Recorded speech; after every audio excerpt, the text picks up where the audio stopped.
লাল দরজা। শহর থেকে অনেকটা দূরে পাহাড়ের কোল ঘেঁষে এক পুরনো ডাকবাংলো। রাত তখন গভীর, বাইরে ঝিঁঝি পোকার একটানা ডাক আর ঝোড়ো বাতাসের শোঁ শোঁ শব্দ। অয়ন আর তার 3 বন্ধু মিলে ঠিক করেছিল এই পোড়ো বাড়িতে একটা রাত কাটাবে। স্থানীয়রা বলে এই বাংলোর একটা ঘর নাকি কখনো খোলা হয় না। ঘরটার সেই লাল দরজা নিয়েই যত রহস্য। রাত 12টার দিকে অয়নের হঠাৎ ঘুম ভেঙে গেল। অদ্ভুত একটা শব্দ আসতেছে, ঠিক যেন কেউ সিঁড়ি দিয়ে ভারী কিছু টেনে নিয়ে যাচ্ছে। ও কেমনে যেন সাহস সঞ্চয় করে টর্চটা নিয়ে বের হলো। করিডোরটা একদম শুনশান, কিন্তু বাতাসের ঝাপটায় জানলার পাল্লাগুলো খটখট করে আছাড় খাচ্ছে। টর্চের আলো ফেলতেই অয়ন দেখল সেই নিষিদ্ধ লাল দরজাটা আজ সামান্য ফাঁক হয়ে আছে। দরজার গোড়ায় তাজা রক্ত নয়, বরং কালচে রঙের কি একটা তরল লেপ্টে আছে। অয়ন ভাবল বন্ধুরা হয়তো মজা করতেছে। ও ডাক দিল, কিরে তোরা ভিতরে নাকি? কিন্তু কোনো উত্তর এলো না। শুধু ভিতর থেকে ভেসে এলো খুব ক্ষীণ একটা কান্নার আওয়াজ, ছোট বাচ্চার কান্নার মতো।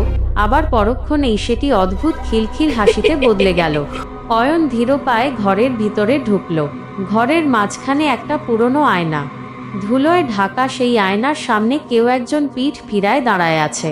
পরনে সাদা পোশাক, কিন্তু চুলগুলো হাঁটু পর্যন্ত লম্বা এবং একদম জট পাকানি। অয়ন কাঁপা গলায় বলল, কে ওখানে?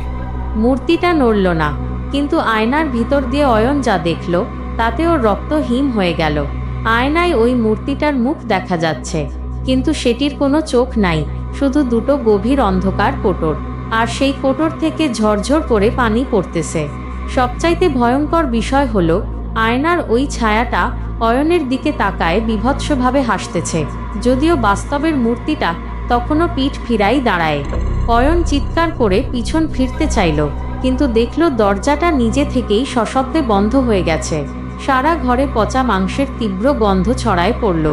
ওই মূর্তিটা এবার আস্তে আস্তে ঘাড় ঘোরাতে শুরু করলো। হাড় মরমর করার শব্দে পুরো ঘরটা কেঁপে উঠতেছে। অয়ন দেখল তার বন্ধুদের নিথর দেহগুলো ঘরের কোনায় স্তূপ করে রাখা। তাদের মুখে কোনো আতঙ্ক নাই, আছে শুধু এক অদ্ভুত শূন্যতা। মূর্তিটা যখন ওর একদম কাছে চলে এলো, অয়ন বুঝতে পারল এটি কোনো মানুষ নয়, বরং বহু বছরের পুরনো কোনো অতৃপ্ত আত্মা, যা এই বাংলোয় কাউরে জীবিত ছাড়ে নাই। অয়ন শেষবারের মতো চিৎকার করার চেষ্টা করল, কিন্তু ওর গলা দিয়ে কোনো স্বর বের হলো না। পরদিন সকালে গ্রামের মানুষ দেখল বাংলোর দরজা খোলা, কিন্তু ভিতরে কেউ নাই।